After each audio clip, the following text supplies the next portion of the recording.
So Munster, as you would expect, and Limerick, as you would expect, celebrating this terrific night of rugby.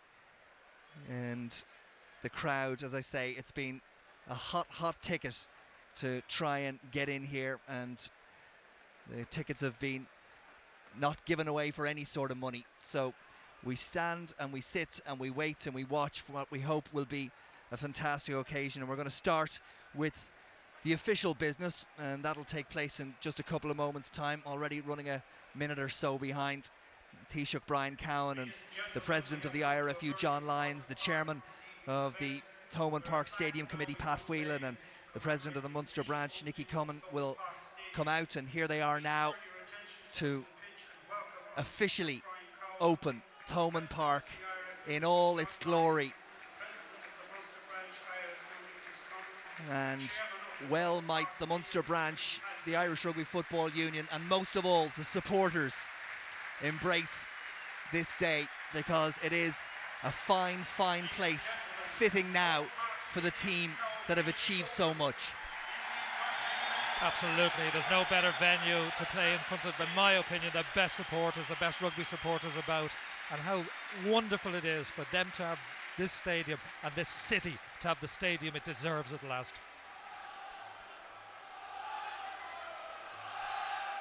Barrage of photographers, as you'd expect, more than normal. I was just looking at the list in the press room earlier on. Photographers here literally from all around the world, obviously from New Zealand, but those others from the Southern Hemisphere as well. Padraig Harrington on the right hand side of JP McManus, anybody who has any association with sport and of course the game of rugby union here tonight. And we've seen them all come in, and why wouldn't they want to be here on part of a very special night. Now the timing of this next bit will be interesting, because any moment now we're expecting to hear the rotating blades of a helicopter which will deliver the match ball. And is that it coming over the hill? It seems to be.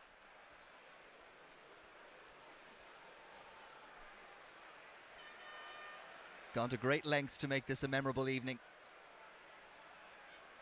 Build up to 78, Tony. Was there a sense, obviously nothing like this on this occasion, but was there a sense of occasion about it? Just give us a little bit of background what that week on the run-up was like.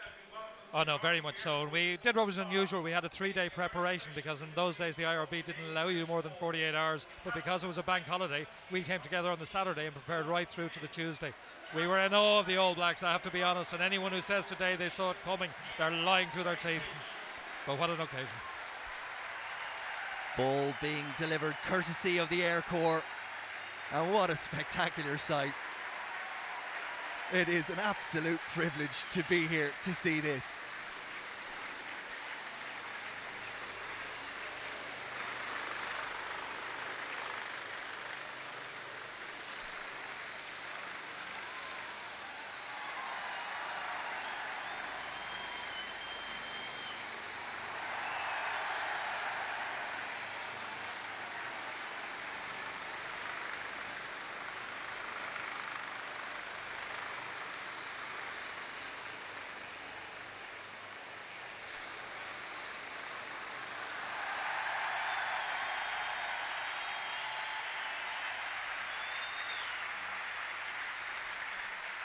And out to come and accept the match ball, Donal Caniff. And that was something special, wasn't it? That was spectacular by any standard. And what a moment for Donal.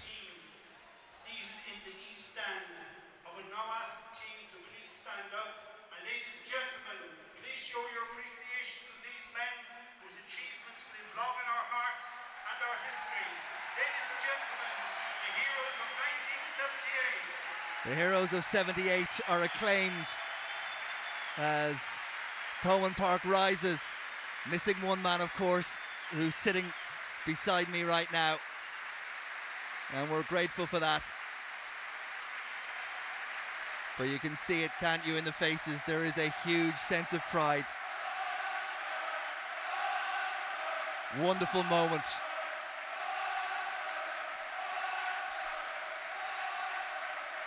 Cassie Keane. Now to Ginger McLaughlin. All the faces, all the memories.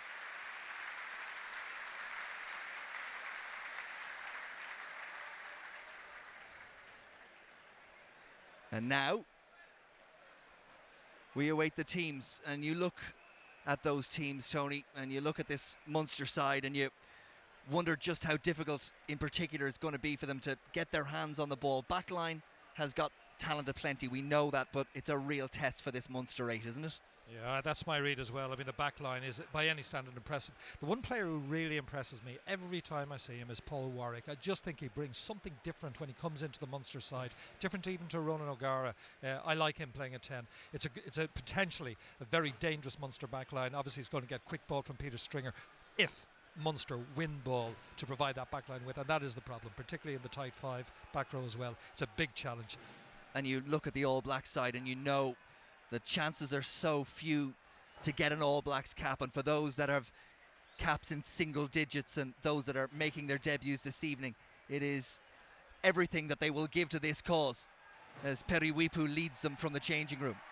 Yeah, this is the be-all and end-all to their tour. This is the big opportunity, and it's not seldom, as we know, in a tour like this anymore. Talking to Murray Mexted just before the game, Richard Kahui, the centre, he points out as a serious talent. We all know about Jason Eaton in the second row. He's oodles of football ability as well, and Stephen Donnell is reckoned to be a challenger to Daniel Carter in the making. So they're playing for big stakes tonight as well. Peri Wipu, first time as captain on this, his 28th international appearance. The 25-year-old plays for Wellington, and the All Blacks receive a warm Thomond Park welcome. And now the cry for Munster.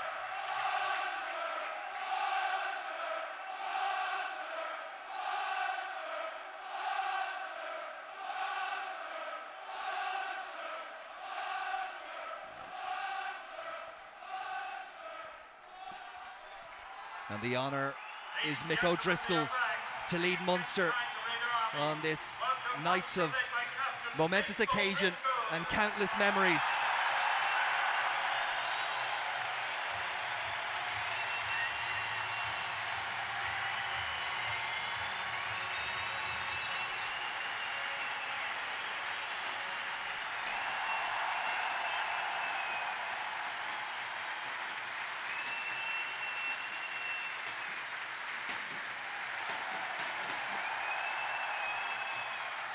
I'll tell you what, if the game can live up even 50% to the billing that it's got, we're in for a wonderful game of rugby.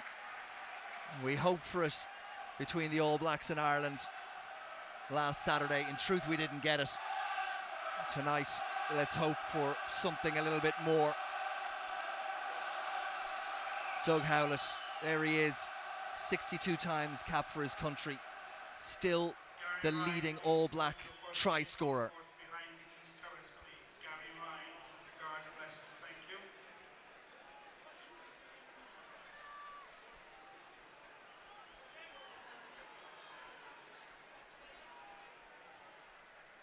The Munster branch IRFU would like to express their deepest sympathies to the family of Limerick man and Garryowen FC captain Shane Gagan, who died tragically just over a week ago.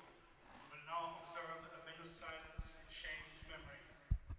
Very sad moment as Shane Gagan is remembered at Thomond Park.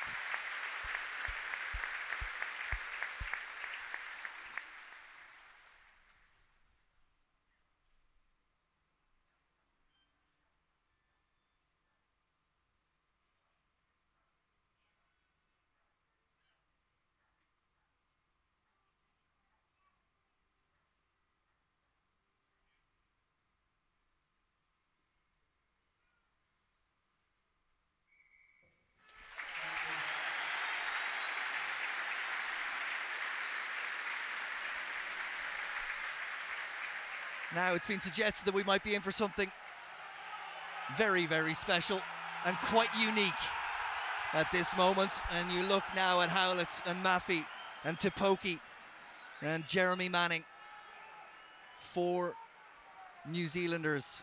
Will their haka happen, or will it be the All Blacks first? And maybe, just maybe, well, they're stepping out. It is something unique. It is something special. Enjoy this moment.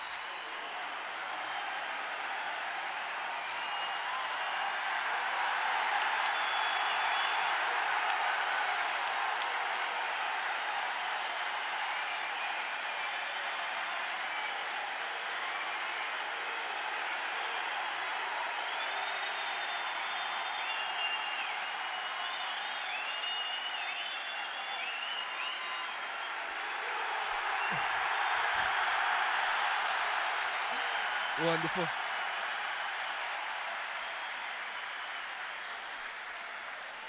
tell you, that doesn't send shivers down your spine. I don't know what does.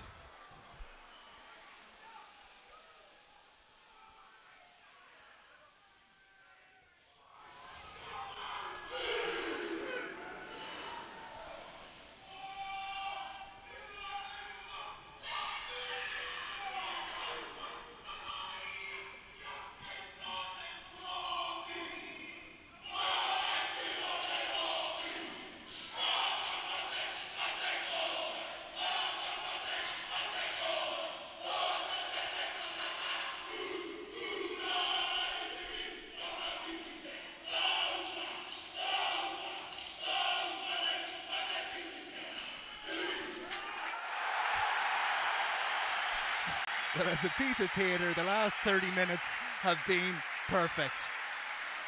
You say if the match comes anything close to what we've witnessed so far, well, we're in for a treat. Right, let's take final confirmation of the teams. First, the Munster team. Round about 10 frontliners missing. A huge evening for the 4 New Zealanders involved, as you've seen. Howlett, Tupoki and Maffey start. Jeremy Manning on the bench. Also a particularly daunting evening for those not normally in the front line. For Timmy Ryan at prop, Niall Ronan and James Collin in the back row. A wonderful opportunity. The experienced Mick O'Driscoll, as you've seen, captains the side from the second row. As for New Zealand, well, they start tonight with 13 of the 22 who beat Scotland a fortnight ago. There are some new faces in the shape of first caps for the number 7, Scott Waldrum of Taranaki, and prop number 3, Ben Franks. 2 more uncapped players await on the bench. The side captained, as you've seen, by scrum half Peri Wipu.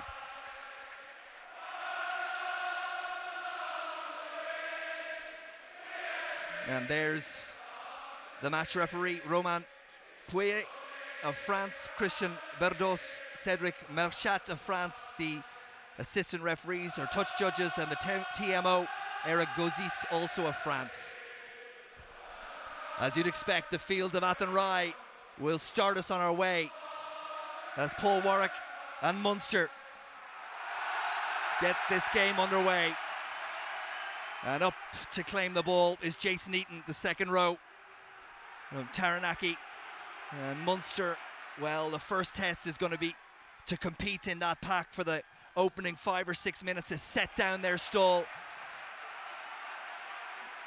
That one could go anywhere. It's knocked forward, says the referee, by Munster hand, and Rokathoko's allowed go, and away go New Zealand. Donald, kick ahead, now Munster back. Dowling did oh so well.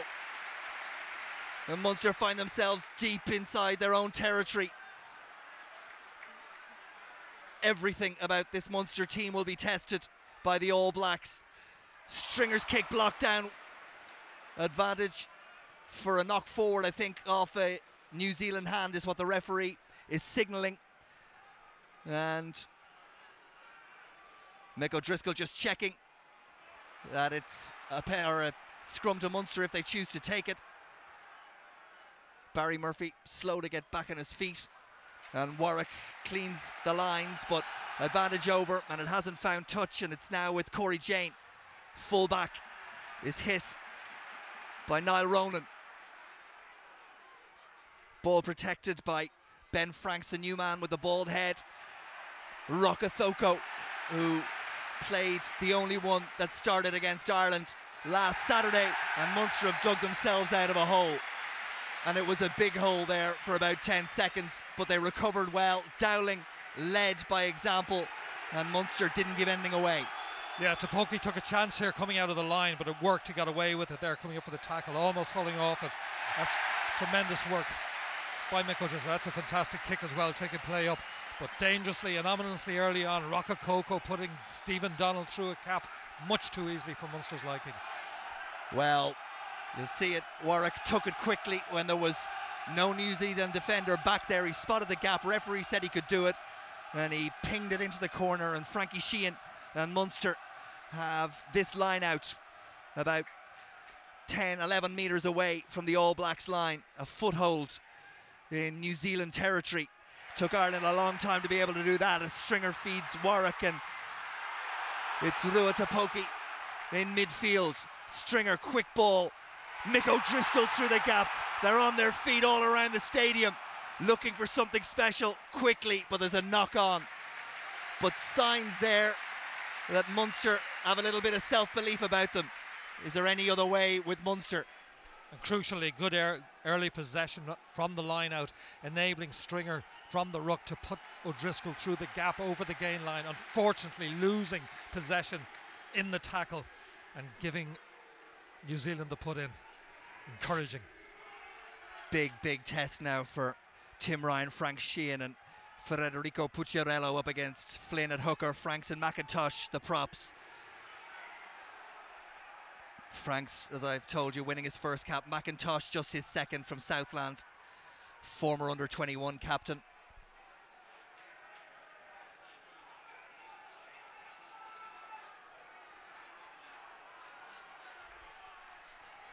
Periwipu with the feed for New Zealand. Munster shoved off it, and Liam Messam comes away with it. The New Zealand number 8, Wipu, has a look to see what's on offer and takes the responsibility himself. That one's going to find touch outside the All Blacks 22. It's still a half-decent attacking position for Munster with the throw to come just outside the 22, outside the All Black 22. Wipu under a little bit of pressure there. Scored a try against Scotland just over a fortnight ago, Periwipu, as the All Blacks won that match 32 points to 6, of course. Played Australia the week before in Hong Kong. They won that 19-14. Sheehan for Mick O'Driscoll, who gets one of those big hands at it and bangs it back. Niall Ronan was alert, and Stringer has time to find Frankie Sheehan, who is hit by Jason Eaton, but not before Sheehan gets over the gain line and sets the ball up for Stringer once more. Warwick and Ifeimi Mafi and Warwick once more, and this is good work from Munster out wide. Tackles though come in from the All Blacks, a little bit of afters between Rua Topoki and quite not sure which one of the All Blacks, but Munster have the ball midfield. Got to be careful not to give away a penalty by going off their feet. Dowling seems to see it, calling in one or two of the pack. Pucciarello makes his way across Tim Ryan as well. It's there for Niall Ronan and Frankie Sheehan. Stringer, Warwick, little kick over the top for Howlett to chase after, but it was watched all the way by Corey Jane. Good mark, and he tries to release the ball quickly down that line. Very little in the way of Munster defence, but opening 5.5 minutes, and Munster have done reasonably well, Tony. Yeah, confidence boosting, Munster exerting early pressure. Kick a little bit misplaced from Warwick, allowing Corey Jane underneath, and the quick clearance taking play inside the Munster half. But yeah, encouraging early minutes for Munster.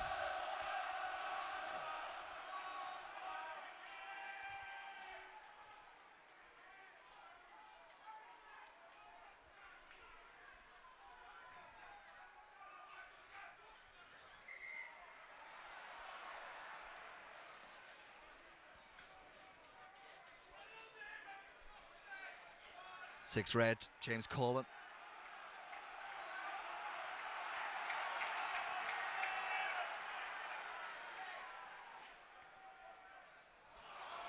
That's a little bit scrappy. Where's it going? Well, Warwick did really well to hold on, because that ball was bouncing away from him as he came onto it at pace, and he set it up for Stringer and O'Driscoll calling on his shoulder. Munster get up ahead of steam, and Scott Waldrum, the new man, is sent packing.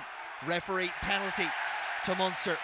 All Blacks not rolling away, and there's a little bit of confidence creeping into this Munster side if there was any doubt in the first place. They don't tend to doubt themselves in this particular part of the world.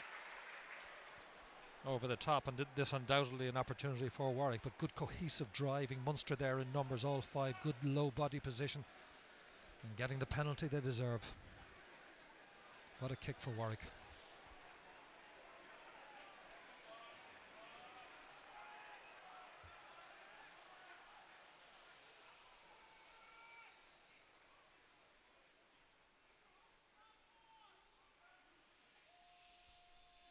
"27 years of age, Paul Warwick, understudy of course to Ronan O'Gara. Hush around Thomond Park."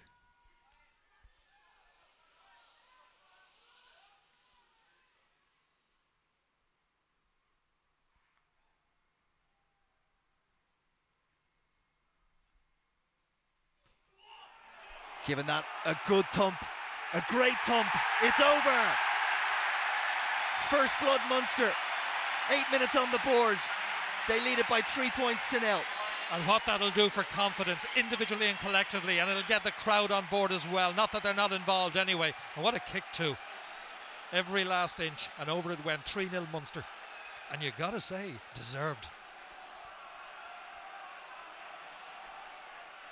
Yeah, apart from that opening minute and a half where Rokathoko punched a big hole and sent Stephen Donald through, Munster have spent considerable amount of time in the All Blacks half, and they have 3 points to show for it.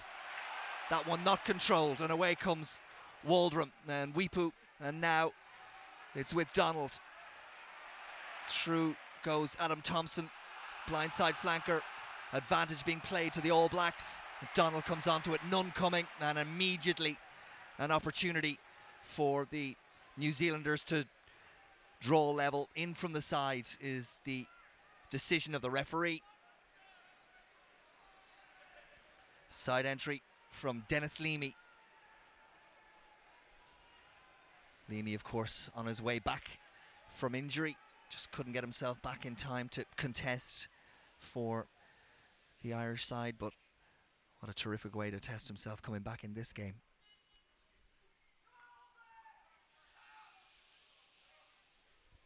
Stephen Donald, 10th cap, 31 points prior to this evening.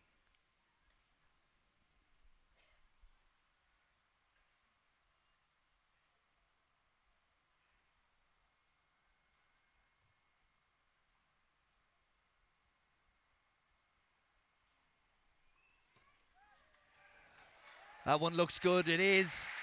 You just can't cough up soft penalties against this side. They will punish you just about every time. 10 minutes gone, Munster 3, New Zealand 3. Yeah, and there is that danger of being over-eager all the way across the line there. I felt the Munster back line had encroached. They were that little bit offside. They want to put in the tackles. They want to get in All Black faces, but it's got to be controlled. Soft penalty, 3-0.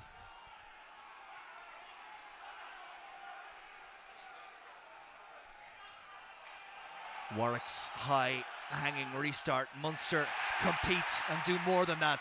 They win the ball, and Niall Ronan happy to take it, knocked on by an All Black hand. Munster with the advantage.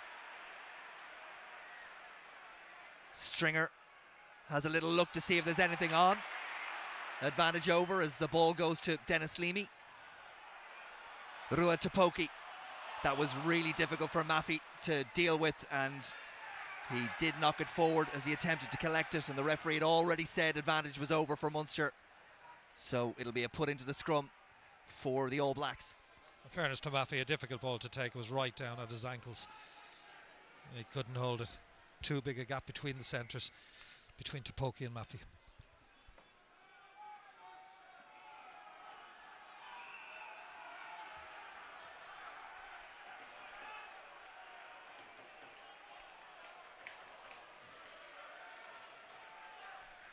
Mick O'Driscoll just checking with the referee as to how long he might or might not let advantage run, and what the procedure is to take that advantage if he wishes to do so.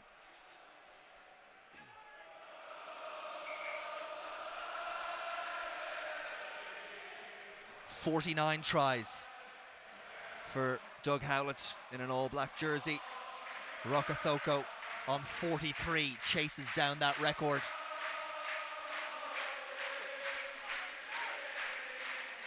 It's a strong scrum from New Zealand as Wipu finds Donald, and Ronan's done well again.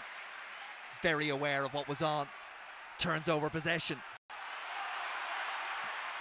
Femi Mafi runs into the tackle of Jamie McIntosh, and the All Blacks there to compete. Frankie Sheehan looked like he came in from the side, but the referee happy to let it go, and the All Blacks will try and go down this tight side as Rokathoko kicks the ball ahead, and Stringer is trying to disrupt, and he did just enough initially, but still the All Blacks come. But the knock-on was there, and also there was a foot in touch, and what looked like an opportunity for New Zealand is just about snuffed out by Peter Stringer. Just as well he was there, minimal space, but maximum ground gain by Rokathoko again up the right, and New Zealand arriving in numbers at the breakdown, allowing Rokathoko the opportunity. 51st cap for Joe Rokathoko tonight. Played alongside his cousin Sivivatu in the national side at the weekend. Ronan once more. Warwick gets the kick away. Will it find touch? Yes, it will, and it bounces away from Rokathoko, so we won't be able to take it quickly, and Munster back inside the All Blacks half. You know, he kicks so naturally with either foot, left or right. That time, left foot up the left touchline, taking it into the New Zealand half. But equally adept, left or right. There's Corey Flynn winning his 6th cap. Canterbury, capped in 2003 and 2004, and then had a 4-year break before he was brought back into this touring squad. Wipu, lovely pass to Donald, got it away really quickly. The crowd scream for a forward pass to Adam Thompson, but the referee doesn't want to know about it, and here come the All Blacks again, and doesn't Donald look dangerous? Yes, he is, but the pass doesn't go to hand. He had any one of 3 to pick from, and he made a hames of it after doing the really difficult stuff well. Yeah, that's the point. He did do the difficult stuff first, making the break, but then he went for the long speculative pass unnecessarily. Next black jersey to him would have done it. That's a superb break by Donald. In fairness to Howlett, he did get back in between. Yeah, Howlett cut off the supply, but still Donald should have done better. Frankie Sheehan comes away from the side of that ruck.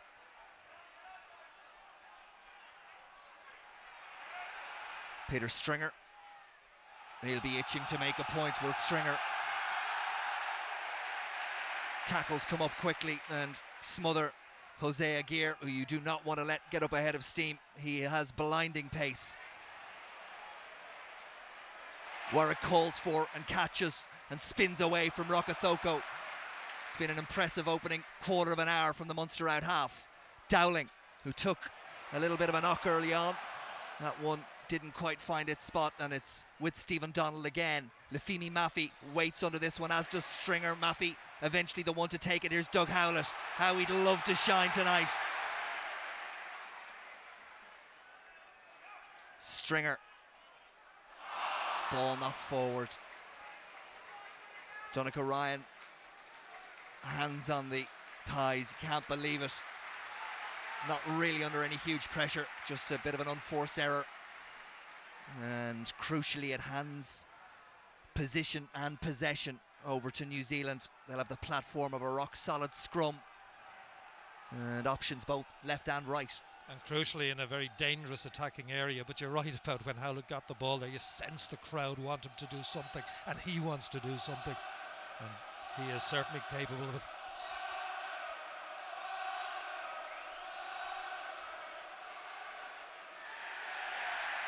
Well, they have the advantage, but they need to use it wisely. A little bit of afters there as Dennis Leamy takes the ball on for Munster.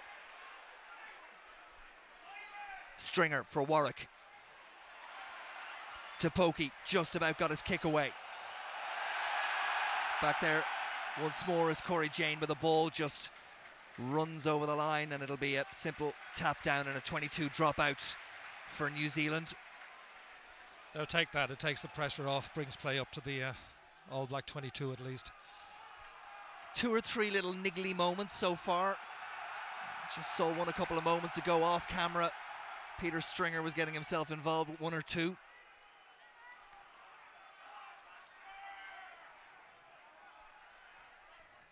Donald goes straight down the middle of the park. Warwick had positioned himself well. Howlett offers himself and then decides he'll chase the kick. That's a terrific kick from Warwick, giving Howlett every chance. It's knocked back on the Munster side, and it's Munster. Was it Ronan or Ryan? Ronan, I think, who got there. Stringer, crossfield kick. Who's there? Munster are once more presented for the scrum half.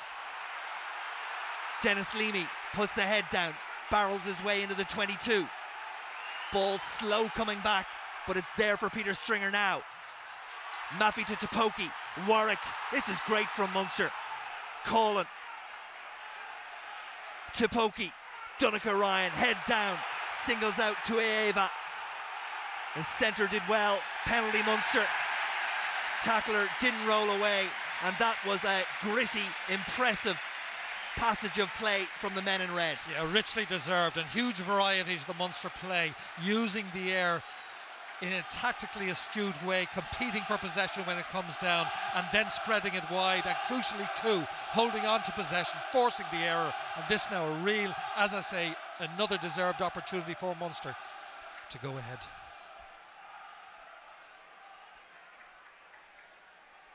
Mick O'Driscoll being waved away by the referee as he attempts to make a point.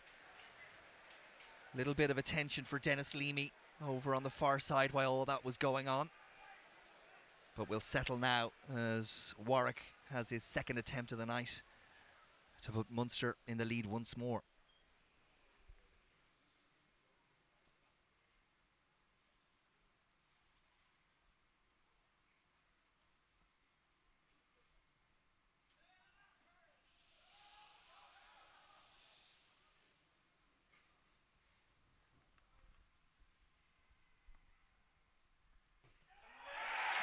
Will it make it? It will, it will.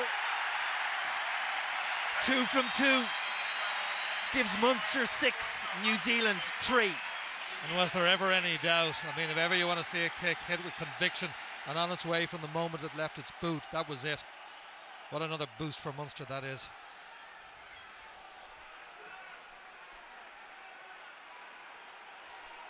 Don't they love it?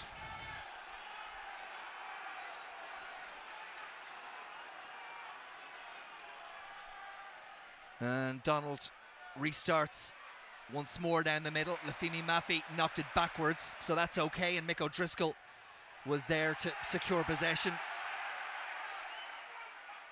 Warwick did well to get himself out of what looked like a difficult situation and continues to do so, and there's an offload that they wouldn't have been expecting, and Dowling has a little bit of room to work in, but it's quickly cut off as 3 All Black defenders, including Jason Eaton, get across to make the tackles. Rua Tapoki took it up next. Stringer, couple of steps before the pass to Frankie Sheehan. Stringer again looks to dig it out. Dennis Leamy offers himself. He's skipped and it goes to Warwick, and now Maffey, and the pass eventually finds its way out to Barry Murphy, who did well.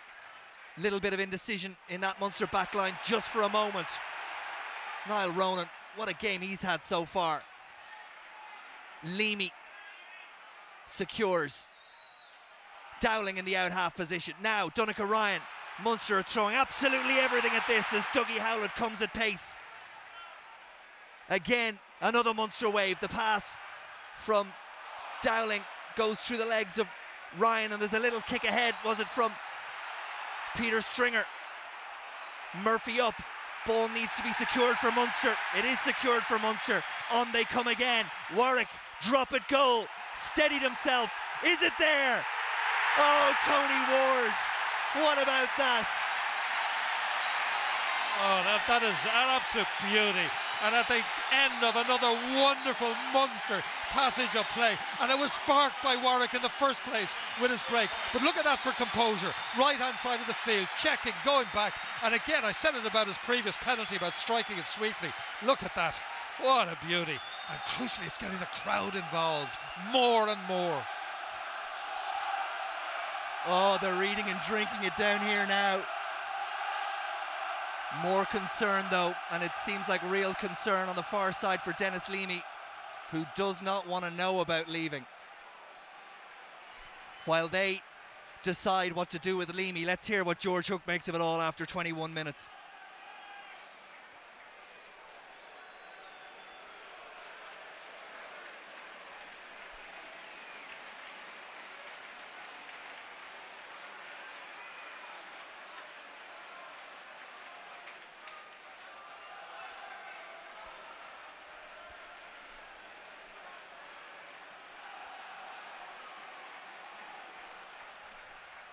Thank you for that, George. The manner of that drop goal for all 15. It was completion of a terrific effort. Leamy continues to struggle and there's real concern. I don't think he's going to play any further part in this game, and that's a massive blow. There's a knock-on out there from Jose Aguirre, and they're the sort of things that Munster need to go in their favour for the entire 80 and whatever injury time we have, if they're going to stand any chance. Here's Warwick, and there's a pass, and there's a offload from Howlett, but it's turned over by Munster. Everything now being played at 100 miles an hour, and New Zealand will want to stamp their authority and their class on this game really quickly as Filippo takes the ball into contact, and out it goes. That's a little bit messy. Now it's with Tueva. Tackles continue to come from Munster, eaten onto it, the next All Black player to carry. Ball out, said the referee, and away comes Tueva once more. Dowling with the final tackle. A stringer held onto his ankles. Messam, and now wave after wave of All Black attack. And Donald is over under the posts. The ball turned over by Munster unnecessarily in an area that the All Blacks will always capitalise if you give them the opportunity. Yeah, well, Munster in the first place having here we see this is the ruck leading up to the try, and it's quick ball, and to be honest there was a full New Zealand backline out there. Had Stephen Donald let it go on, but it was a mismatch, and then he went under the post. But all that coming, as you rightly say, from Munster taking the chance up the right side with confidence growing, I have to say. And once they turned over possession, New Zealand immediately on the front foot for the first time in this game, but finishing clinically.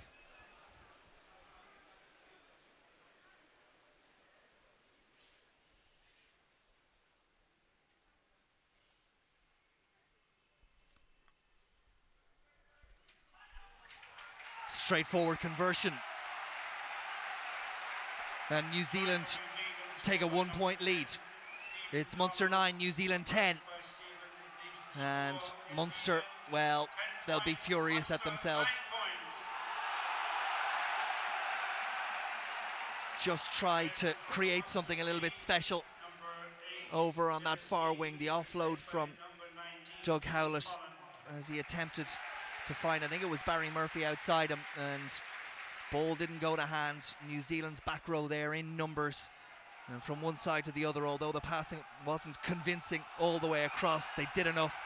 Tueva created the havoc, and Donald finished under the sticks. Weepu. Ian Dowling watches all the way.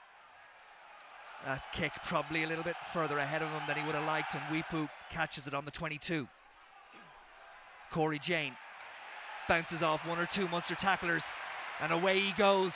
Stringer gets there, but on his shoulder is Waldrum. The All Blacks looking to capitalise now.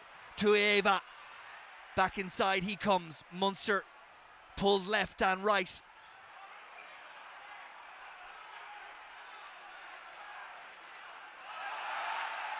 In from the side come Munster. Penalty is with the All Blacks. Weepu takes it quickly and feeds Ben Franks. Munster not back to required distance. Advantage continues. Tuitavake wearing the number 13 shirt.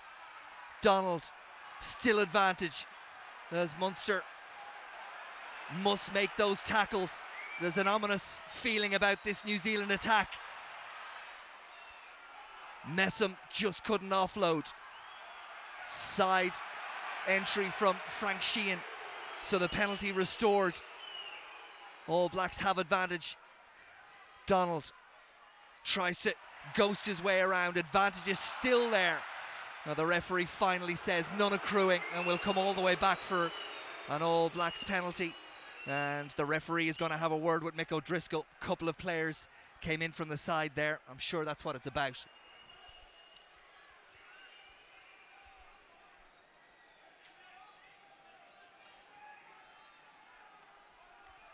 Monsieur Poit just having a little word, and the warning very clear. Weepu decides to go for the post. Yeah, in fairness, the Munster defence standing firm, but New Zealand upping the tempo, upping the ante and exerting pressure. And really, I think they'll be very pleased with the last 4 or 5 minutes. Since Warwick's drop goal, they really have begun to turn the screw, and all that coming from one simple turnover, as you say, on the far touchline. An opportunity to go another 3 ahead.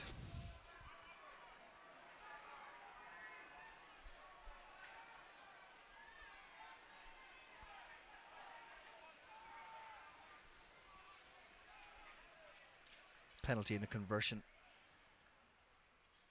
from the boot so far of Stephen Donald.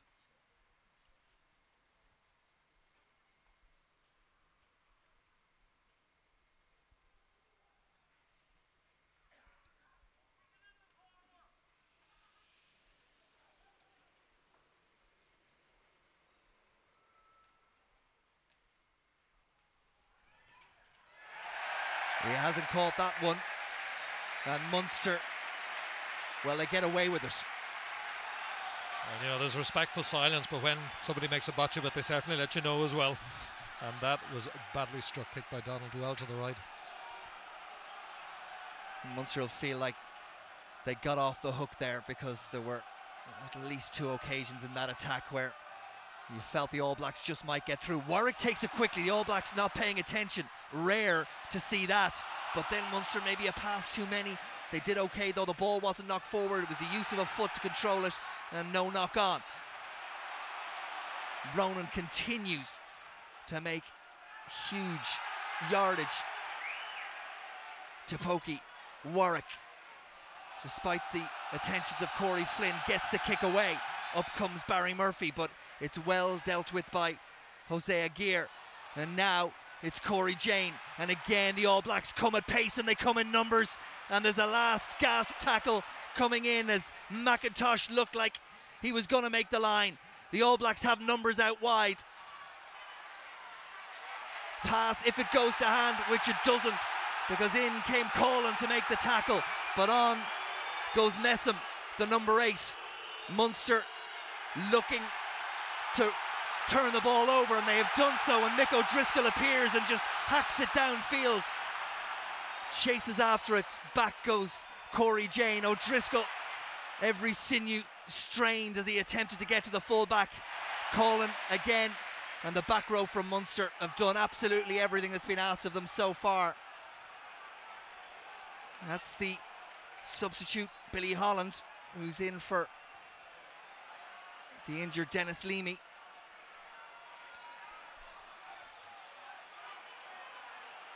Stringer for O'Driscoll, and there's a big gap.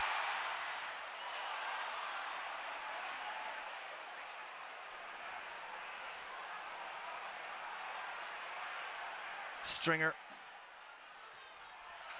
little kick through by Rua Tupoki. It's bouncing awkwardly for Corey Jane, and the crowd screaming at the touch judge that it went out where he kicked it, and Peter Stringer trying to draw his attention to that as well.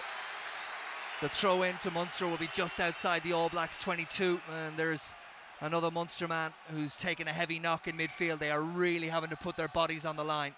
Mick O'Driscoll, after the exertion. Yeah, I must say, I like Stringer. My initial reaction there, I thought Jane might have been in touch before he kicked that a little bit further up in the 22. But Munster giving it a real go, bouncing back again after that try. Well, it hasn't felt like that in terms of the possession. 38-62 in the All Blacks' favour.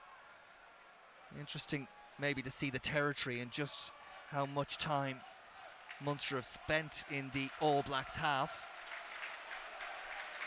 But if those stats are right, they're still giving it a go with the limited possession, in fairness.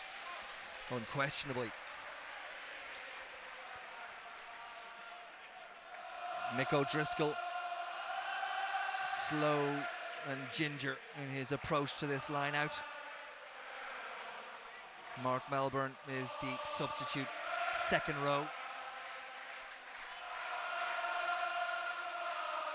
Be a huge loss to Munster if they were to lose Leamy and O'Driscoll, their two most experienced guys in terms of current form in that pack. Sheehan, line-out has been very good for Munster thus far, and Pucciarello claims, and there's some assistance there from Donnacha Ryan.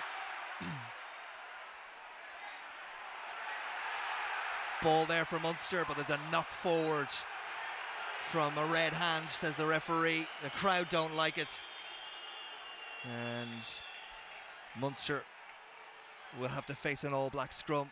Referee's right. Yeah, and that they'll be disappointed with, because again the line out was solid, the drive cohesive, ball won, under control, and unfortunately turned over.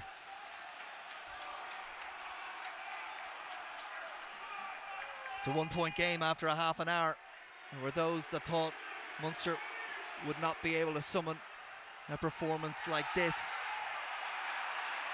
Weepu gets caught in possession as Holland and Stringer forced him back inside, and the rest of the Munster pack gobbled him up. Kick is gonna just about get to Ian Dowling, who has time and sends the pass out to Doug Howlett. A little bit of space opens up in front of Howlett. Now Barry Murphy offers himself, and Murphy's got a great turn of pace, but he's well put to ground by Tuitavaka. Stringer from Howlett. Again, Munster looking to punch some holes close in. Straightening the line at every opportunity, and they've got some reward in terms of distance and yards gained in this first half by doing just that. Here's Warwick, who's orchestrated so well, but just as I say it, the pass isn't his best one, but it still goes to the arms of Colin Stringer, with Waldrum loitering offside, and Warwick's bounced off one, off two, and on he goes with a little help from his friends and puts the ball down for Stringer. And now Howlett. Spinning away was Barry Murphy. Stringer, crowd convinced that there's an infringement every time a Munsterman goes to ground in those rucks, that the All Blacks aren't getting away. That was 4 times the referee had to say to Waldrum to get his hands off the ball. Something for Pucciarello to chase. Across comes Corey James, saw it was the prop, knew he had that extra half second, and allowed the ball over the line. 22 drop out for the All Blacks. Yeah, well read in the end by Jane, a deft little chip through, but it's hugely encouraging, this Munster performance. I mean, there's quality to it. They're not just giving it a go, giving it a lash. They're controlling the ball at the breakdown, not so much going through many phases, putting them together, but they're controlling possession. Encouraging. I think what is so important now is that with 7.5 minutes to go to half time, that they don't leak another try or so and put a distance in there. They go in contention at half time, and that's where they are right now. Now that didn't look knocked forward, I have to say. From where I'm sitting, it looked like there was a hand on it that knocked it backwards. Crowd incensed again, and the referee not for turning, put in, will be to the All Blacks. Let's see if we can see it here. Is that knocked forward? That looked harsh to me. Well, not from that angle there, but certainly where we're sitting up here in the stand, it appeared to go backwards. Either way, referee has made his decision. He's on the spot and it's put into New Zealand.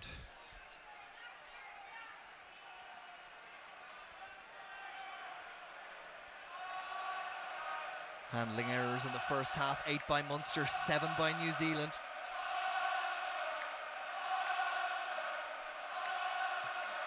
I wonder what this group of All Blacks makes of all this right now. Sure, they came believing that with the quality they had on their side, and they knew they were playing something of a second string Munster side, that maybe this would be a straightforward training ground type exercise despite the emotion of the evening. Well, I think after 33 minutes and they know they're in something of a cauldron.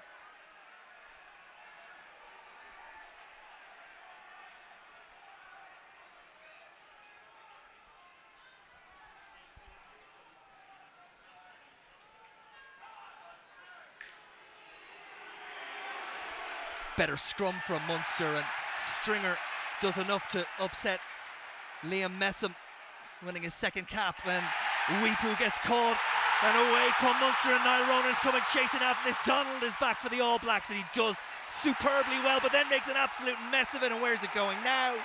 And the referee, well, what's he doing? He's calling a scrum, 5-yard scrum to Munster, and that all came from pressure on the All Black scrum from the Munster 8, and from there this happened. And that is the point. It's pressure from the Munster 8 as a unit at the scrum, enabling Stringer to upset Weepu. And there you can see what happens when there is pressure. All sorts of mistakes are made. And Niall Ronan again central to it, hacking the ball on.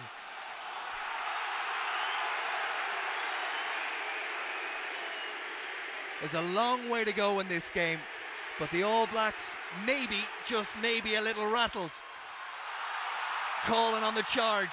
No Leamy there now.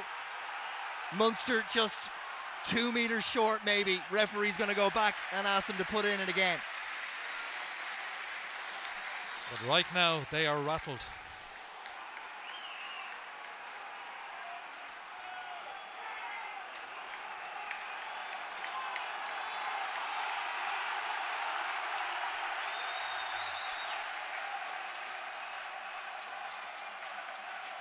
Another Munster man requiring attention.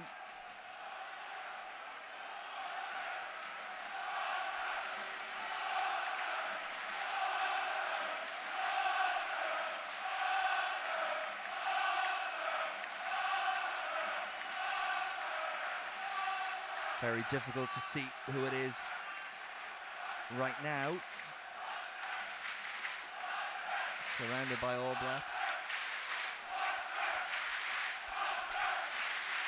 But while talking to the lads today, the aim was to give the crowd something to bite into, and that they've done so far, with just a point in the difference.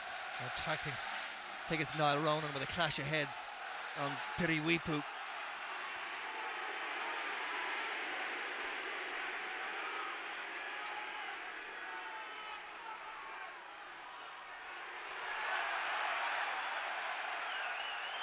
New Zealand have already been penalised for trying to get the shove on too quickly.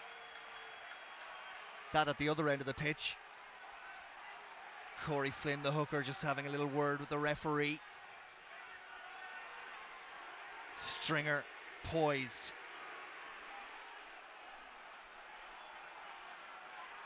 This place will erupt if Munster can pull a try out of the bag before half-time. New Zealand get the shove on, but still the opportunity is there. Stringer, little pass out. Oh, yes. Wonderful. It's Barry Murphy, and Munster have that try. And this place has gone absolutely wild. And well worked it was too, and crucially they got the nudge on in the scrum.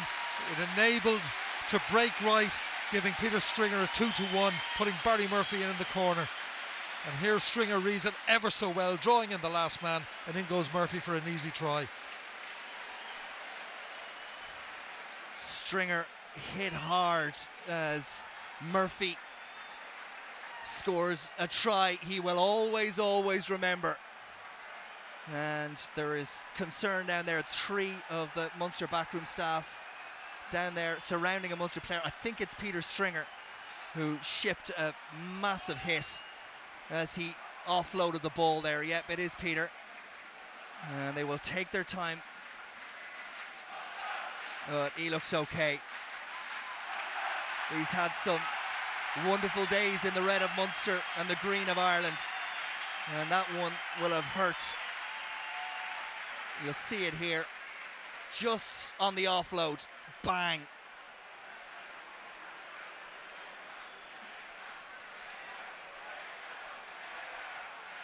Hosea Gear, the one to make the tackle. I don't think there's anything unreasonable about the tackle. In fairness to Stringer, he read it very well, though, drew him in. It's going to take a lot to keep that man down, I'll tell you. Every single patron of this stadium is on their feet to applaud Peter Stringer on his way back to the halfway line. And we'll settle again for Warwick and this conversion attempt.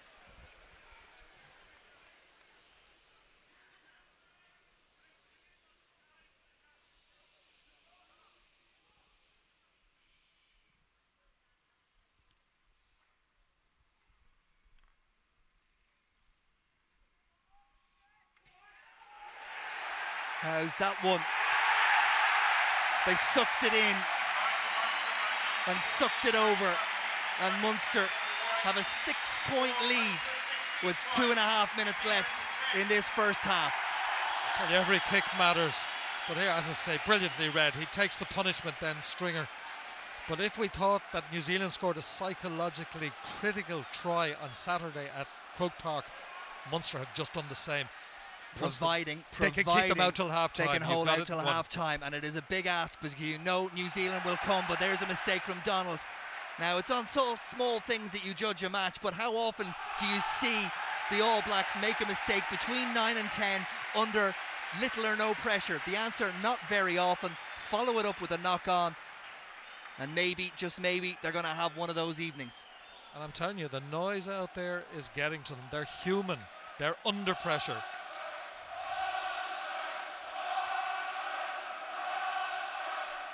There was the knock-on.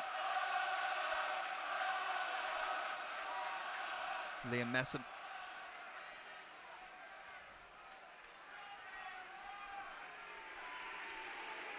Good solid scrum from Munster. Stringer has a little look to see what's there. I don't think he executed that kick as well as he would have liked to. Meant to angle it more towards the touchline.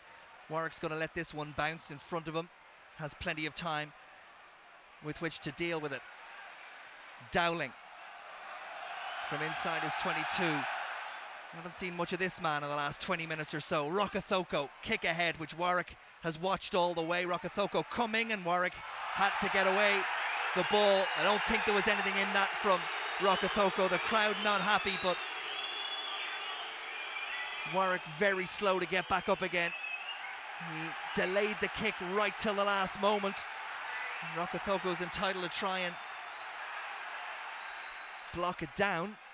Warwick looks a little sore as Tueva comes away, and now Corey Flynn, the hooker. The tackle comes in from Maffey, but the referee says it's high, and the crowd will boo every decision that the referee makes. Warwick, I think, is okay. I'm not too sure there was a lot wrong with Rokokoko's original tackle. There is with that one. That's out of order. Absolutely, no question. And Lafemi Maffey is probably lucky he didn't get a yellow card for that. Agreed.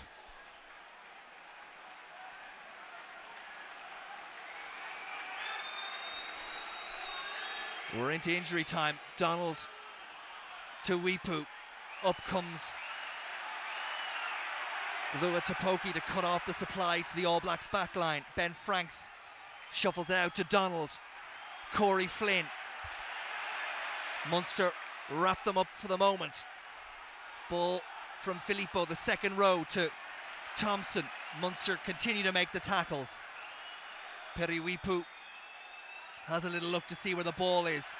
They'll be anxious to get something before half-time, will New Zealand, but again, a little error. This time it comes from Tuitavaka, but he's back on his feet and he makes some ground, and he presents the ball once more for Donald to Rokothoko. He tries to stand up Warwick, and Dowling goes in like a terrier with the help of Holland to put him to ground.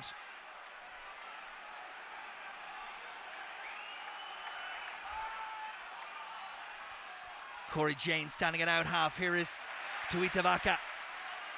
Phase after phase again from the All Blacks, trying to wear Munster down. It's Messam, former Sevens captain, takes the ball on. Thompson in as well, trying to bang Frankie Sheehan's hand away to stop him pulling him over. Protecting the ball, it's there for Periwipu, and the ball doesn't go to hand, and Munster come pouring through, but the All Blacks still have through Tueva under considerable pressure. Lafemi Maffey, and there's a ball for Munster. Wonderful work. Cool head from Donegal Ryan. For just a moment he looked like he was going to have a fly hack at it, but instead held onto the ball. Stringer kicks it into the pocket, into touch. No, it bounces back, and Corey Jane runs it in, and Munster finished the half on the front foot. What about that for 40 minutes of rugby? Wonderful stuff at what is a wonderful theatre. It's half-time. Munster, would you believe it, lead it by 16 points to 10.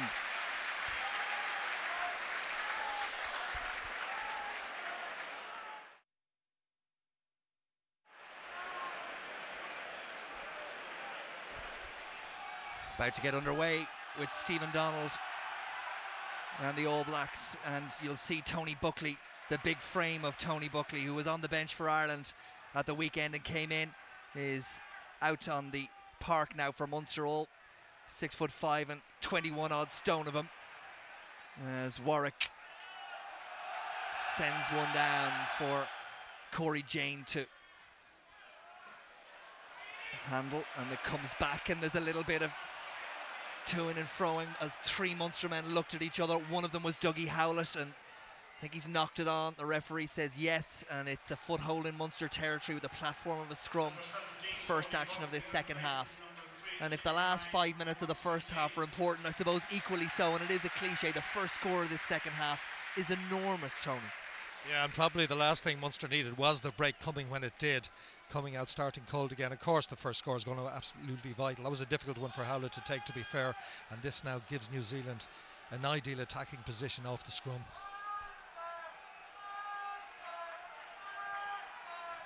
Buckley into that front row, and New Zealand get a good shove on, and Wipu feeds Donald, and Tueva uses the dancing feet to find his way through the first one or two phases, but Buckley puts in a huge hit on Perry Wipu, who to his credit held onto the ball and bounced back up again and tried to get himself going forward. Ben Franks, what a baptism of fire for the prop, born in Australia by the way, and offside against Frankie Sheehan means it's advantage to New Zealand, and Wipu has a little look to see what advantage might be coming. Offloads to Donald, and now it goes through the hands to Tuieva, and out there is Rokathoko. That pass looked like it might have been forward, but referee happy to let it go, and he's continuing to give New Zealand advantage. Now says advantage over, and Messam crashes into the 22. Another big tackle, this time from Mick O'Driscoll. Wipu has to dive at it, and back inside the All Blacks go to Joe Rokathoko, and it's taken on by Messam once more. He's had his hands on the ball a lot. Munster think they can turn this over. They have turned it over. There's another big psychological moment, but the kick doesn't find its way to touch, and the All Blacks have territory again after all the hard work. Munster pretty much just hand the ball straight back, and it's broken play, and Waldron goes straight through the middle. It was a big gaping hole there in the Munster defence. All Blacks quick to get there. Munster now have their defensive line set as another wave comes, and onto it comes McIntosh, but again the tackle comes in, and the ball is knocked forward, and Munster breathe an almighty sigh of relief. Yeah, totally different attitude by New Zealand in the few early minutes, imposing enormous pressure on Munster all the way across the field, and that a vital tackle by Barry Murphy. It was the head of Barry Murphy that released the ball from the grip of Jamie McIntosh, a man who's played for New Zealand from every level, from under 14 up. More Munster surgery required this time for Rua Tupoki. What an influence he's had on Munster since his arrival here a couple of seasons ago.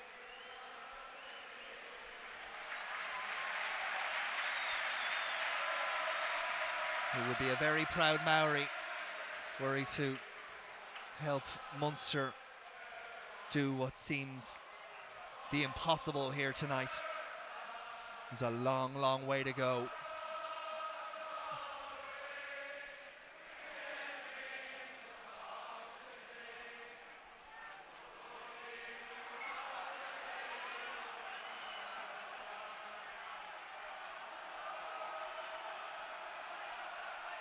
Billy Holland packs down on this side behind Tony Buckley, son of course of Jerry Holland, who was a Munster manager for so long. What a proud day for Jerry to see his son out there on such a major occasion. Little bit of afters. McIntosh dragged back on his own side.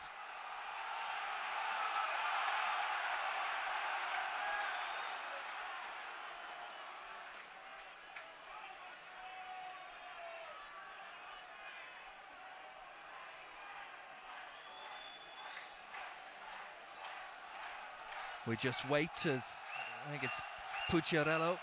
No, it's Sonica Ryan who's fixing the footwear. Nothing more than that. Everybody takes a big deep breath, and into the engine room again goes Ryan alongside O'Driscoll.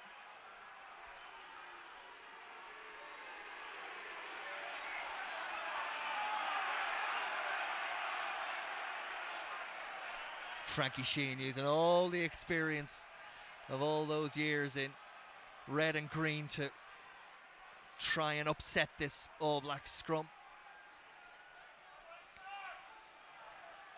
Just Eaton in the second row with double-digit caps for the All Blacks. Munster control that well. Stringer just having a look to see where Warwick is. Munster trying to get players in the way. It's offloaded to Sheehan. Always dangerous that close to your line, but Stringer and Sheehan seemed comfortable and in control, and it works out well as Stringer's kick relieves the pressure all the way up to the Munster 22, and for the moment the pressure relieves somewhat. But they'll take it all the time, trying to create a platform to enable Stringer get it away to Warwick to put it down the line. He didn't have that time, so Stringer took on the responsibility himself. At least it takes play up to the 22. Saw a lot of this on Saturday. The All Blacks cut their line out to just 6 defenders from Munster. Means there are a lot of New Zealand forwards in that midfield. One of them is Messam, and he is tackled well. A little bit of afters between Jason Eaton and one of the Munster players, Mick O'Driscoll. There's a penalty for the All Blacks while that's happening. The crowd not happy. O'Driscoll and Eaton continue at each other.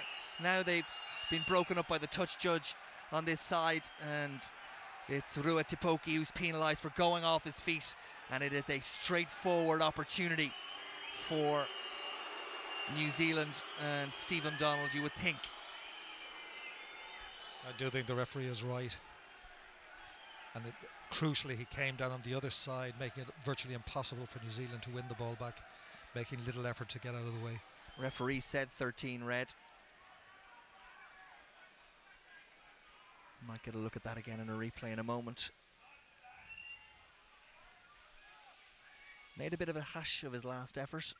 This more straightforward.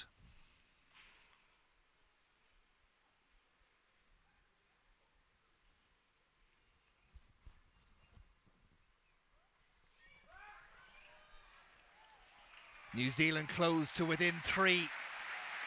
It's their penalty that starts the scoring at the start of the second half. Munster 16, New Zealand 13. Well, they worked hard for it.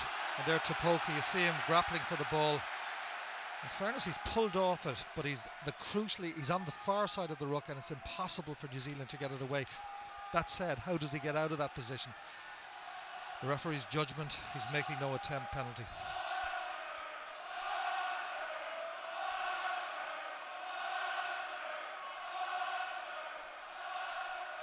Warwick's restart for Munster. High hanger, which New Zealand deal with well through Ross Filippo. Holland gets himself back on side, and Wipu finds Donald. This one for Rokathoko to chase after, as it isn't going to make touch, and Colin did really well, and again tries to wiggle away from the tackler. Gets to the safety of the red jerseys. Again, there are some afters. Eaton was surely offside, but referee happy to let it go. Frankie Sheehan runs into a wall of All Blacks, noticeably tackling with more ferocity in the opening 8 minutes, and it's yielded a penalty as Munster go off their feet. Off feet number 4, who's Dunica Ryan, and there's going to be an extra 10 metres in it for Frankie Sheehan not releasing the ball. Yeah, I, like you, thought that was harsh. I thought Eaton came in from the side. The referee was on the spot, as was the touch judge, but he allowed play develop, and this now is kickable.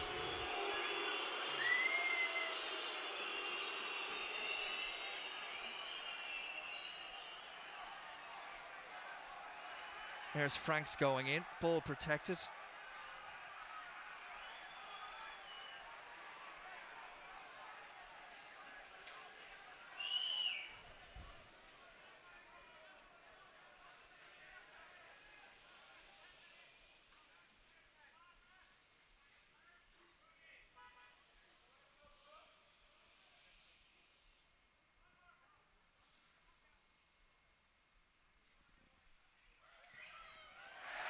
Crowd say no, players say no, and Donald, well, that was not convincing, never looked likely.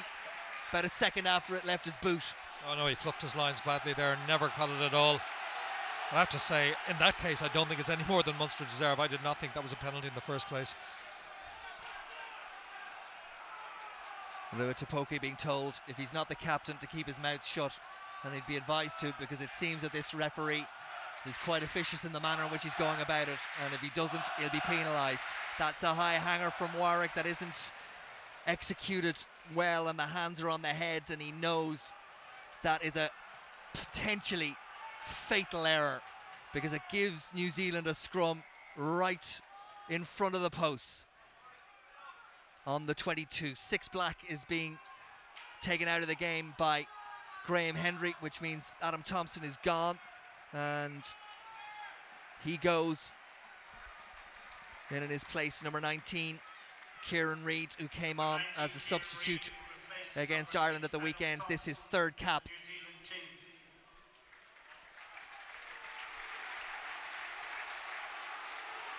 Wipu. Messam away from one or two. Messam ominously close to the Munster line now. Reid protects.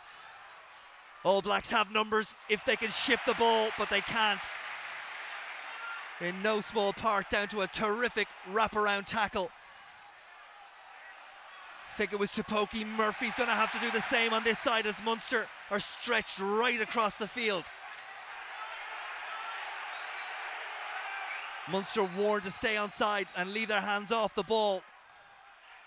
Tueva, Rokathoko, Reid. Ball is out, says the referee. Again, the All Blacks have numbers out wide as Waldrum looks to connect, but throws the pass, which Tupoki gobbles up for Munster, and the ball is there for Stringer, and back goes Rokathoko to cover the kick. Rokathoko then. Munster need to get there, breaks the first line of defence, but there's enough in the aggression to put him to ground, and Maffey scrambles the ball back on the Munster side. Howlett straightens the line. Now it's with Niall Ronan. Pass doesn't go to its intended target, but it's still there for Munster as Buckley comes on the charge. Ball there again for Munster. Howlett desperately isolated, and Stringer couldn't get there on time. Tupoki slow to get to his feet. Munster have turned the ball over, and the All Blacks have numbers. It's a very loose game at this moment in time. Stringer slow to get to his feet. Munster players all over the park, down on their knees. And the ball, if New Zealand could have just kept it in hand, they had Munster stretched and in some ways punch drunk. 1, 2, 3, 4, 5 Munster players on the far side on the ground. Those that are standing now drop to their knees. There's nothing, almost nothing left in the tanks. Oh, it's breathtaking, nerve-tingling stuff. I mean, everyone out there is giving it their all, and this was a real chance for Munster. I mean, had Niall Ronan found Tupoki alongside, there was a chance of creating 2-on-1. As it was, a poor pass. Concern there for Tupoki, as you can see from that replay, he broke down without any contact. It looked like his knee just buckled underneath him. But Ronan's been a big performer for Munster so far, as has he in picture Messam. Liam Messam, the New Zealand number 8. Excellent footwork, and crucially in the first half when the side was under pressure, he was the one taking the game to Munster. Well, Jeremy Manning has had to come in, and that means it looks move into out half with Warwick going to centre. Tupoki, as he chased up there in pursuit of Niall Ronan, looking for the offload. The knee just buckled underneath him and he fell to the ground, and it means a reshuffle of the Munster back line. All the others back on their feet, and now there's some afters.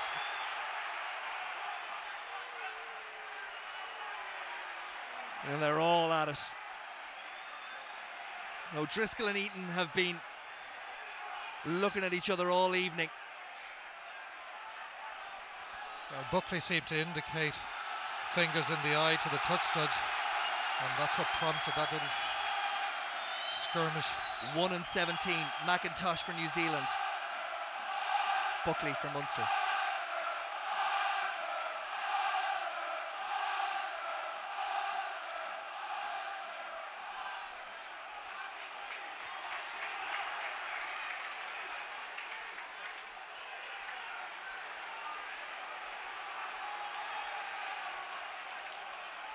We talked about the South African officials at the weekend who were in constant communication with each other.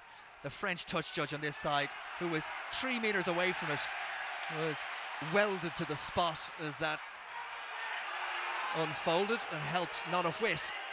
Munster have a free for a early push from the New Zealand scrum, and Munster have called a scrum.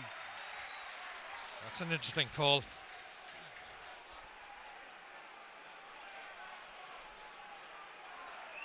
Three black is coming out of the game for New Zealand. Ben Franks lasts 53 minutes on his first cap, and in his place is John Afoa. Afoa winning his 12th cap. He's had his back problems, Afoa, in recent years, and a knee problem recently. And Munster get a good shove on, and Colin flicks it back for Stringer, and Manning just about offloaded to Lafemi Maffey. Manning, one of the four who took part in that Munster-New Zealand haka at the start of the game. O'Driscoll, flat ball, but New Zealand were up very, very quickly. O'Driscoll, has he been turned? Looks like he might have been. Referee says Munster brought it back illegally, and it's offering up another kickable penalty to the All Blacks. You know, and that brings you back. You got to question the decision to go for the scrum. Was that the ball to be put up the line to take the pressure off? Because really, the 15 minutes in this half all spent deep in Munster territory, Munster defending, and it's energy sapping defending.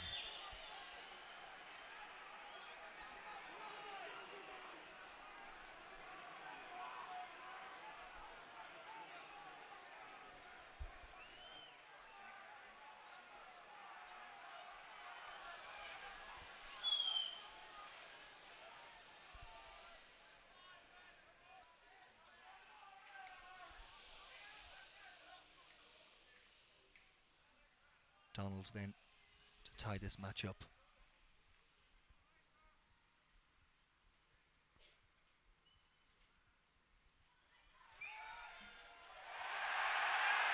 He's done it again. He's done it again. That's three. All eminently kickable at this particular level. Yeah, that's a particularly poor one in front of the post from well inside the 10-metre line. 35, not even 40 metres out. That should have been put away. And that from the leading point scorer in the Super 14 in 2007. She can't believe it. Just before this one gets underway again, Brent Pope, quickly, your thoughts?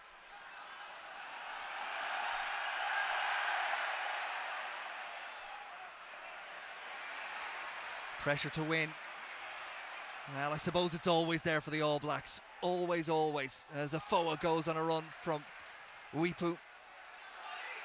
And the ball recycled well as Donald looks back inside. And Messam, who's been all over the place for the All Blacks in this game, continues to wander around looking for a hole. Uipu, who's been caught a couple of times in possession. Donald, who's caught by Stringer, who gets up from the tackle and finds the ball bouncing into his arms as McIntosh tries to rip it from him. Where's the ball now? Will it be a Munster scrum? Referee says no, and you wouldn't describe this man as a hometown whistleblower. No, it was a difficult one. That I thought I saw the ball on the All Black side, even though it was in Stringer's hands, but he was battling to get it back. Decision made, and this New Zealand scrum, you can hear the crowd reaction, what they think, but we may see it closer here. Yeah, it's back on the All Black it's on the All Black side. side. That's where I saw it, and that's why I felt they were in control. Then they let Stringer come up with it, but I felt New Zealand had it in the first place.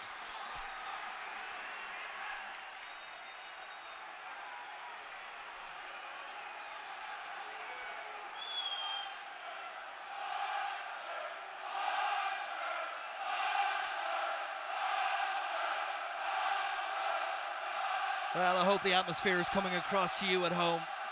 We've had special days in Thomond Park. Another one continues, and that was just a complete mess from the All Blacks.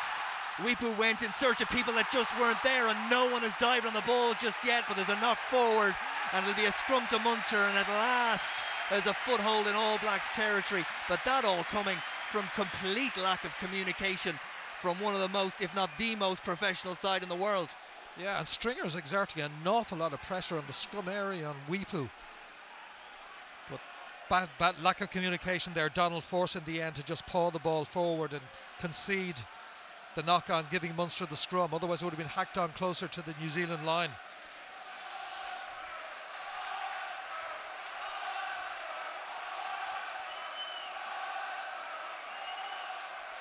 Free is to Munster, free kick to Munster. And Colin, well, Munster will say that the All Blacks weren't back the required distance, and I think they'd be right. Ball slowed up, but it's now there for Peter Stringer. Now Manning, Warwick is to readjust to playing inside centre. Howlett, Murphy, the try scorer from the first half, into the All Blacks 22. Buckley arrives to secure possession. Manning again, in behind to Lafemi Maffey. Munster have men if Warwick can just get the ball out, but he's smothered by Rokathoko before he could get the pass away to Colin. And the ball goes to ground, but Munster don't seem too concerned as they have held on to possession. Now time for cool heads as Afoa pounds away to try and disrupt. They'll soak up the time. Ball was very flat from Peter Stringer, and just for a moment it looked like it might be intercepted. Frankie Sheehan back on his feet quickly. And it's Sheehan who's called on again to make a charge, and this time it's knocked out of his grasp and knocked forward. And the advantage is to New Zealand. Weepu for Donald, and he can see, he was screaming for it, that there are men over this side. Kick downfield is by Tuitavaka. Dowling came across well, he was under pressure, got the kick away, and the safety of touch is found. Yeah, just as well that bounced the way it did with Dowling covering across. You know, it's an amazing game. There are so many mistakes at either end with teams attacking, and literally the ball could bounce into the hands of anybody and take off down the other. It's that sort of end-to-end game. Again, there are 2 or 3 Munster players down. Frankie Sheehan, one of them, but the referee is saying we'll play on. And far be it for me to suggest that Frankie isn't injured, but it will be just what his team required, a little bit of time to organise themselves defensively and suck in the oxygen, but we'll get on with it without him. He's back now. Donald and Tuitavaka, and Lafemi Maffey is a terrific tackle on Corey Jane, and have Munster managed to turn it over. The ball was out and Colin is right to go through. He was held back for just a minute, but the referee didn't see it, and the All Blacks still have. And Weepu looks to see where his line is. Now Donald sends it for Rokathoko. Again, the All Blacks have numbers out here, and Manning is forced to make the tackle. Didn't want to commit. Eventually he did, knock the ball forward. Now the referee should play advantage here and bring the scrum back, and he will, and Munster will have the ball again. Yeah, they're using the drift out defence particularly well. Occasionally a man is coming out of it, as Maffey did that time over the far side. I thought he'd hurt himself, but again, Donnchadh Ryan working so hard to get across, forcing the ball out of Gear's hand eventually. There was the what tackle. A tackle. Lafemi Maffey. He just eyed his man and ball. Superb tackle. 2 red is off. Who's Frankie Sheehan, which means Dennis Fogarty will come in. Big boots to fill for Dennis Fogarty, because Frankie Sheehan has had an outstanding 62 minutes for Munster. And that's obviously what was asked by Tony McGahan, and by God he's given it out there tonight, leading very much from the front. And it's been tough on him because he's kind of at the stage in his career where others have moved ahead of him in the national setup. He's at best number 4, if even that. But that was a big performance by Sheehan tonight. And he's still on the pitch, that's he. Just walking across now, and the cramp, I think, is a problem. Is being a little unfair to him earlier. He obviously was struggling when I thought he might be just looking for a couple of minutes for his teammates. Frankie Sheehan. Again, the crowd rise. This is when they need the support of their 16th man, and they're certainly getting it. Changes coming as well for the All Blacks.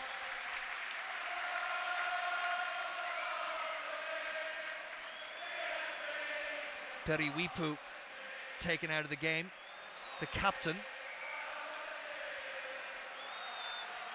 which means that Albert Mathewson will come in at scrum half to win his first cap, the 22-year-old from Wellington.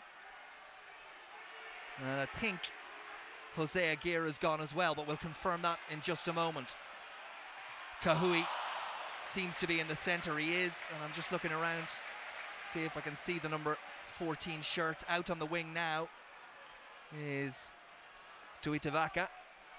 That's the other substitute from earlier. Elliott, number 20, Albi Matheson, and number 21, Richie Kahui, replace number 2, Corey Flynn, number 4, Austin Eco, and number 9. Ball is now with Munster's back line, and that was forced a little bit by Femi Mafi, and they were lucky to get away with that for the moment at least, and referee is going to bring it back, and he's going to give the scrum to the All Blacks. They were, because I thought this came off the back of one of the New Zealand players here rather than actual knock-on. We'll see it again. Maybe it did, I'm not sure. I thought it was his back.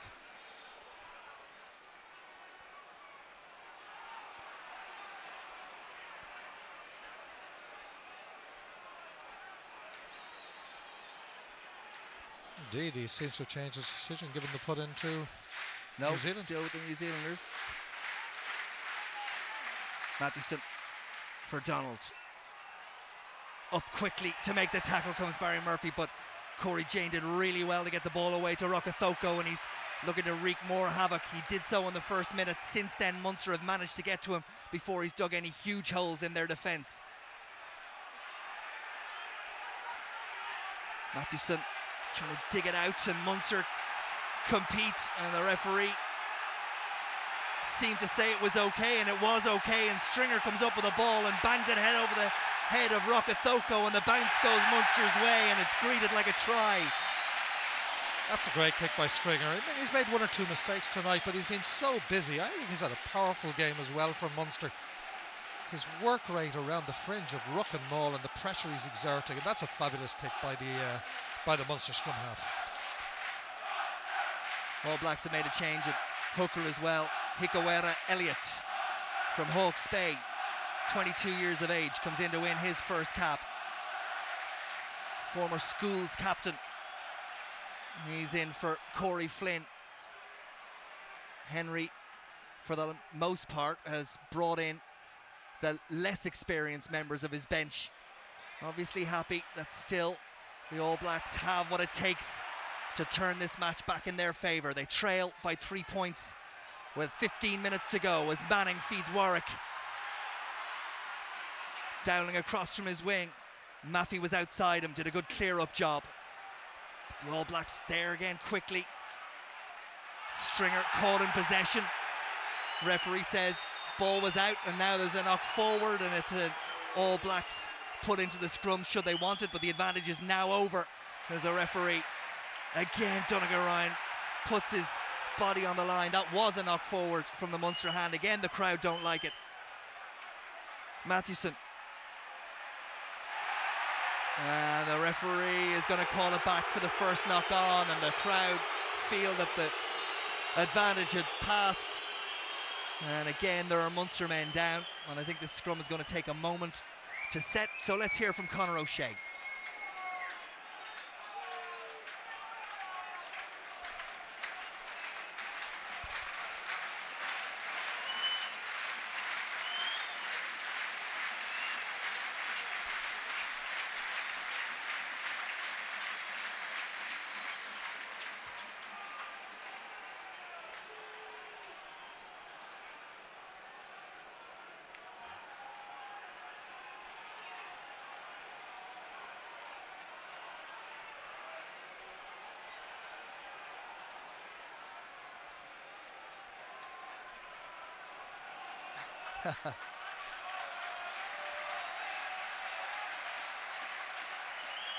Yeah, you're right. 14 minutes to go, and we talk about magnificent occasions regularly, and there have been. You think of the 2 Heineken Cup wins, and you again talk about Ireland's days as well when you think of the England game and other games, but this is truly special, Tony. I think tonight the atmosphere in the new ground is coming of age, and the players have deserved it. They are what brings it about, but it's a very, very special place to be. And there is still an enormous amount of work to do, and I have no doubt the All Blacks have every amount of ability to turn this around and win it from here. Much to do still for Munster. The job still only half done, but how well done thus far. Mathewson looks for the gap. He looks fiery around the edges, doesn't he?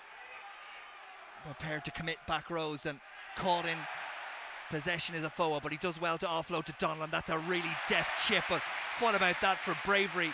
Ian Dowling, I think, the one who put his head and his body in the line to win that ball back. It was Dowling, and there were boots flying. He didn't see them. He committed.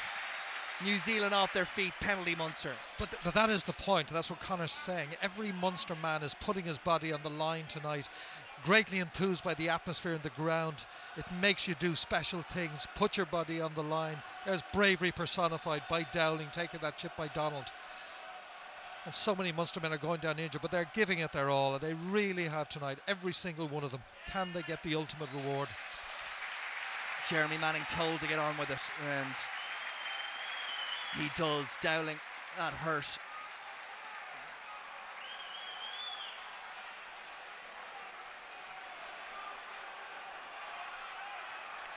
Howlett comes across to Barry Murphy to bark out the call, make sure he hears it. Fogarty with the put into the line out for Munster. Who has it? All Black surely on the wrong side there. One way or the other, it was knocked forward by an All Black hand, and Munster get the put into the scrum. And it's a scrum deep in New Zealand territory.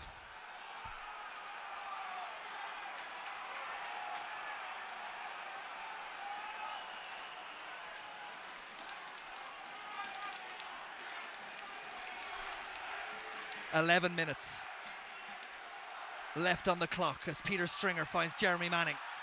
Lovely little run from Lafemi Mafi, who seems still so fresh and so energetic, and he fights and he boxes and he weaves and he gets a couple of more yards. And O'Driscoll, who has been terrific as captain tonight and led by example.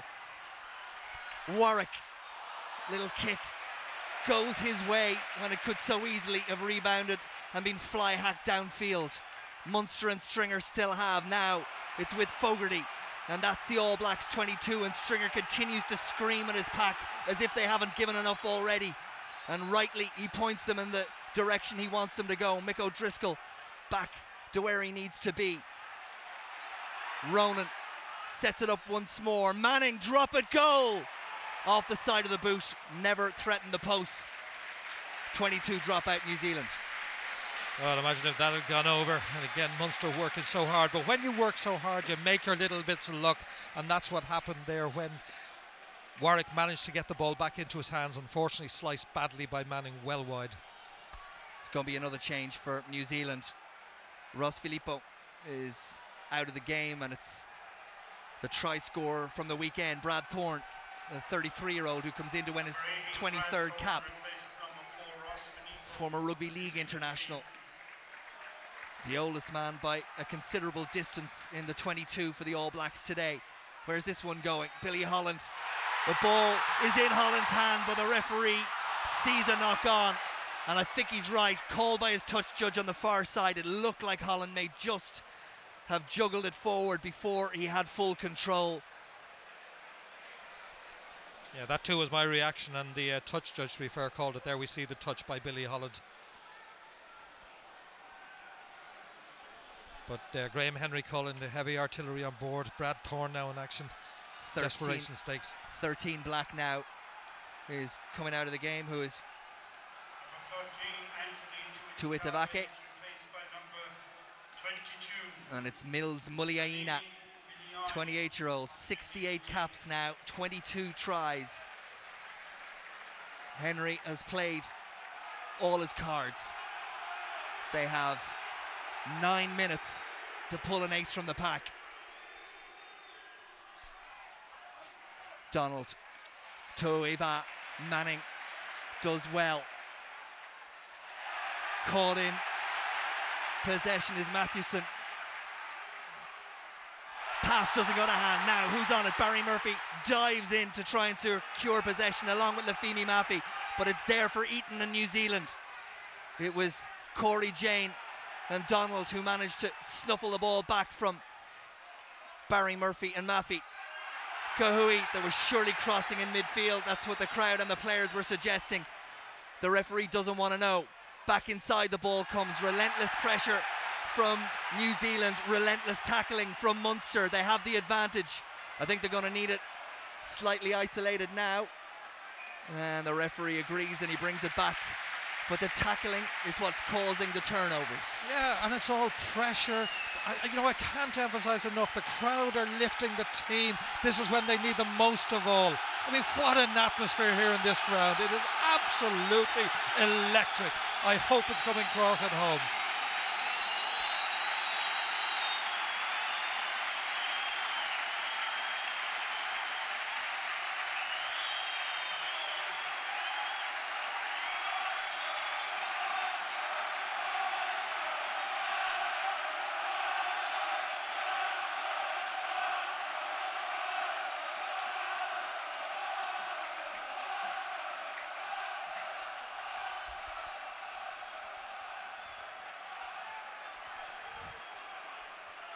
Pucciarello, Fogarty and Buckley packed down for one more effort in the scrum, and it's retreating, but Colin, well, he managed to deal with it, and then Ryan dived on it when it looked lost. Where's the ball now? All Blacks have turned it over. Pure pressure on that scrum, and they will get the put into the scrum despite the fact that the ball popped out on this side. Oh, that last set piece was a big one. It really forced Munster back, and they're tiring naturally, but they'll give everything right to the end. Is there anything left to give? They'll find it.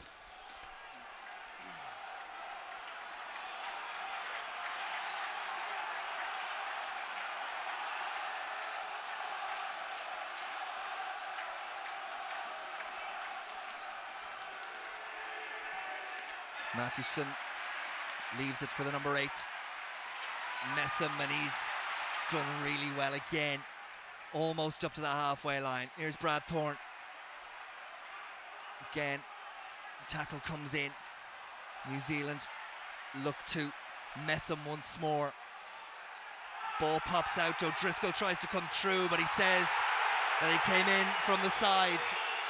And Mick O'Driscoll, that would seem a little harsh because it looked again like the ball was out, but if O'Driscoll came in from the side, he can't believe it. That was a tight call. He has been absolutely outstanding tonight, Mick O'Driscoll, and that is a tough call from this angle. And the All Blacks have declined a kick at goal. It would have been a long, long way away, almost on the halfway line, and the punt to touch brings play about 4 or 5 metres outside the Munster 22. The noise level continues to rise.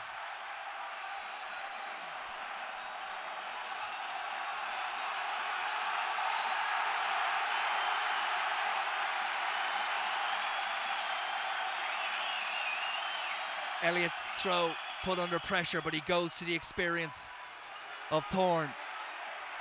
And the maul for New Zealand inches forward towards the Munster 22. At the back is Waldrum with the scrum cap, ready to pounce when the opportunity is there. Ominous from the All Blacks. They march on. Buckley tries desperately to get in and mix it up. It's in the hands now of Messam. Donica Ryan almost tempted to give away the penalty, but now New Zealand go to their back line, and up come Munster, and Manning makes the tackle, and Colin goes in to try and rob the ball, and the referee allows a free to all. And the All Blacks continue to hold on to possession deep inside the last 5 minutes. Now the opportunity as Rokethoko gets himself in space. It's Howlett who's there. Rokethoko! Stringer could do nothing. And the big man scores the try against the man whose record he chases. It's a cruel game, but that was the first really meaningful New Zealand maul in this game where they made the ground. In the end, they created the overlap. And how are you going to stop Rokethoko from there? I thought Howlett might have closed him down a little bit quicker, Stringer in covering across. But how do you stop this man from there? I just felt Howlett might have gone forward and pressured him a little earlier. That could be it. So hard on this Munster crowd and on this Munster team. So close, but all is not lost yet. They still have the opportunity. If they can find something, there'll be a little bit of time left for them to try and chase this back.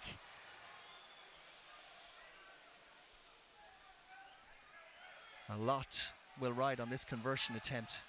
The difference between the gap being 2 and 4.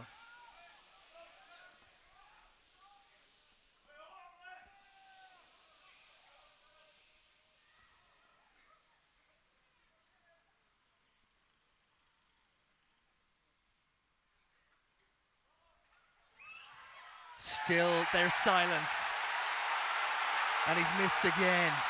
And now it's a 2-point game. Well, that is important. That still leaves Munster in with a chance if they can get into New Zealand territory and force that penalty. And there's enough time left. 2.5 minutes to somehow find the 3 points that will reverse this try's lead for New Zealand. A penalty, a drop goal, anything will do. But is there anything left to create it?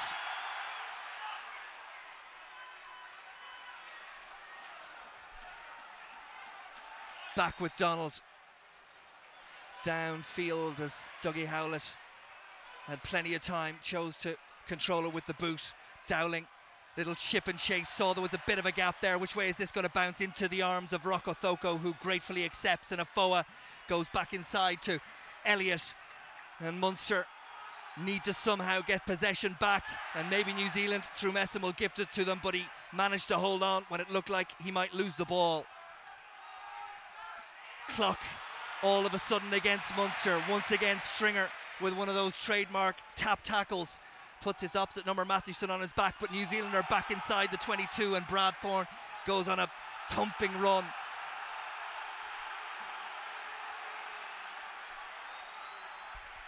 Thorne continues.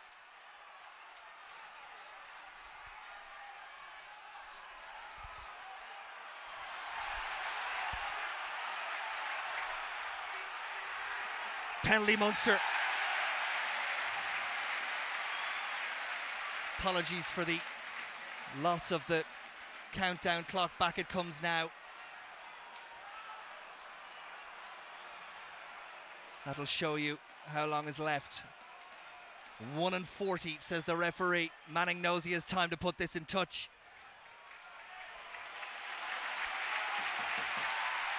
Stadium clock says 45 seconds. The referee confirming that that's the wrong time. What you see is what's there.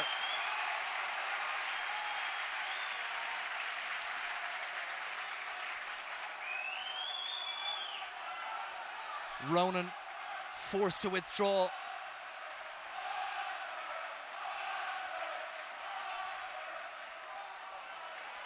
This ball must be made for Munster. Knock forward though, and maybe that is the end of that. Well, I would imagine they'll close the game out now. That could be the difference, that going New Zealand's way. It's ball up the jumper time, play the clock down, close it out.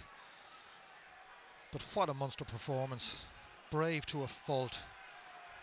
A killer try coming as late as it did.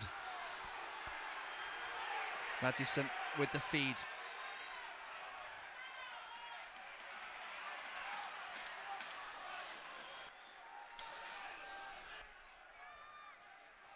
Munster desperately trying to find a way of getting their hands back on the ball again. Into the last 10 seconds.